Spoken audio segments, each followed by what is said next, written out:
Greetings, this is Dslyecxi from the Arma community group Shack Tactical. In cooperation with Bohemia Interactive, I'm creating a series of videos to explain some of the basics of Arma 3. In this video, we'll be covering a number of tips about how to operate effectively as an infantryman, to include situational awareness, positioning, dealing with contact, and how to put effective fire on the enemy. We'll start with the most fundamental aspect of survival, which is that of situational awareness. This simply means staying aware of your surroundings, knowing how to scan for threats, and maintaining a high level of awareness all around you, even when things are becoming chaotic. One feature of the Arma series that sets itself apart from others is the ability to look around independent of where you're aiming. This can be controlled in two basic ways. The first is by holding your Alt key, which enables this free look mode, and the second method is using a head tracking device like the Track IR to allow you to look around while still retaining aiming control. Whatever method you use, try to keep your head on a swivel. Threats can come unexpectedly from all directions, and when you move, you need to be looking around so that you can react to danger with the shortest possible delay and the greatest understanding of the tactical situation and the movement possibilities that are available to you. Take a look at this scene. What do you see? What should you be looking for first? Think of it from the perspective of cover and concealment. Cover being an object that can stop common types of enemy fire like rifles and machine guns, while concealment is simply something that makes it hard or impossible to be spotted. The enemy will occupy positions that give them a tactical advantage. They'll gravitate towards cover first and concealment second. Scan these sorts of features first: stone walls, buildings, tree trunks, and so forth. Look for signs of movement, however small. Sometimes the enemy will be easy to spot, particularly if they're caught unaware, such as when crossing open terrain or skylining on a hill. Other times, they'll be prepared for you, stationary, and good cover and concealment. You'll really have to work to spot them.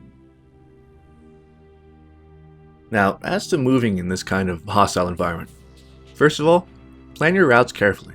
Avoid moving for prolonged periods in open terrain, and always be looking around so you know where you can take cover if you suddenly take contact. If you do need to move across open terrain, do so with an element of friendly forces covering you as you move. You move up, find a good position, and then you cover for them as they move up. Repeat this as needed to cross large patches of open terrain. This is known as bounding overwatch.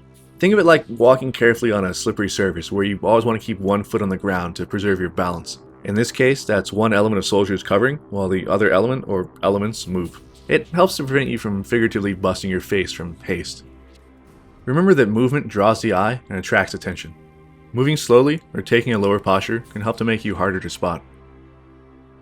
Be aware of the environment you're moving in to ensure you don't accidentally skyline yourself or place yourself into a highly contrasting situation. When there's no cover or concealment to be found, get low. At the very least, you'll be a harder target to hit.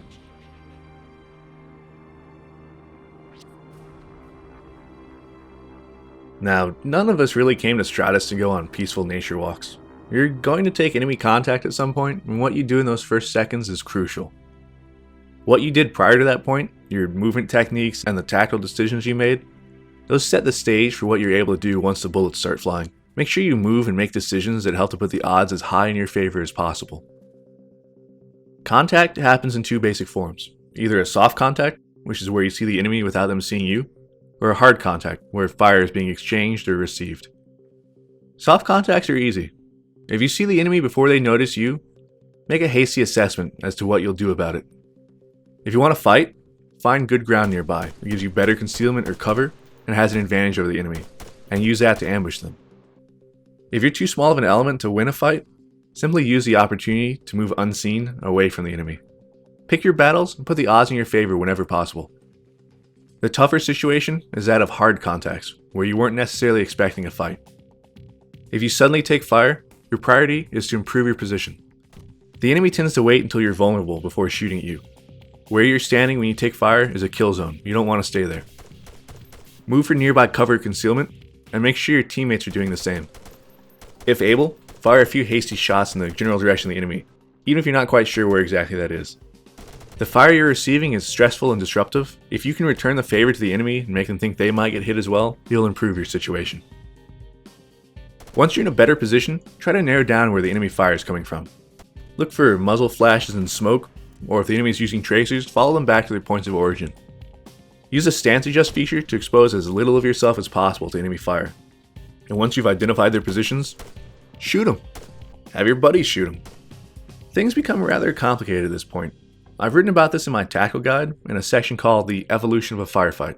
I'd recommend reading that if you want more detail. The short version is that when the fighting starts, return fire as you move, find better cover, and once you're settled, begin refining your knowledge of the enemy's situation and engage them as best as possible while you or your team leaders determine the next course of action.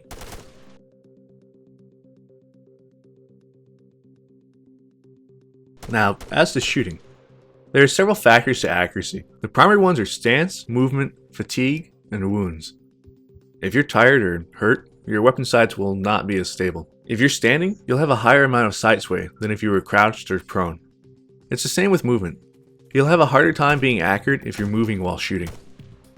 The further away the enemy is, the more important it is to be low to the ground and in a stable stance. Keep in mind that you can also use the hold breath feature to give yourself an extra bit of aiming precision for a short period of time.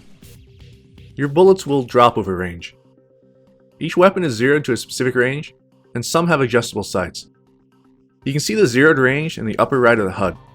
If the target's closer than that, your bullets will strike slightly high, and if it's further, the bullet will fall below your point of aim. Look for puffs of dirt and dust to help you adjust your aim as you fire, and adjust your sights if needed to be more accurate. Keep in mind that every shot doesn't need to be at a perfectly visible enemy. If you can't directly see the enemy, but you know roughly where they are, shoot at positions that look like they'd be good positions for the enemy to take. If you see a patch of bushes and know there's enemy fire coming from that area, but you're unable to spot the shooter, put some rounds into the bushes. It's entirely possible you'll be able to hit someone you couldn't see, simply by paying attention and thinking through the situation from their perspective. Be liberal with your fire. This is not to say that you should just blow through magazine after magazine firing wildly from the hip while screaming, but rather that you shouldn't be too stingy with your ammo when it's a literal difference between your virtual life and death. We're infantry after all, not snipers. Our rifles have 30-round magazines so that we can put more fire out and thus have a greater chance of hitting things, not so that we can make 30 single-shot kills. If you're a machine gunner, even better. Those lengthy belts or high-capacity magazines are designed for suppressing and killing the enemy with high volumes of fire. You've got plenty of ammo, spread it around, make sure every enemy gets their fair share. Now, when you can see the enemy clearly, take your time and make more precise shots. When you can't, make up for this lack of knowledge of their precise position with extra bullet volume, so to speak. Whatever happens, make sure you maintain your situational awareness and avoid tunnel vision. Just because you're taking fire from a given position doesn't mean that there aren't other enemy elements trying to flank you. For every enemy you can actually see, assume there are at least 3 others you don't see, and try to anticipate how they'll attack or flank you, and do your best to cover those avenues. Alright, that wraps up this community guide. Hopefully you'll be able to apply some of the concepts we talked about towards your combat experiences on Stratus. Good luck and good hunting. For more community guide videos, be sure to subscribe to the official Arma 3 YouTube channel. For other Arma 3 updates, keep track of the official website, Facebook, and Twitter pages.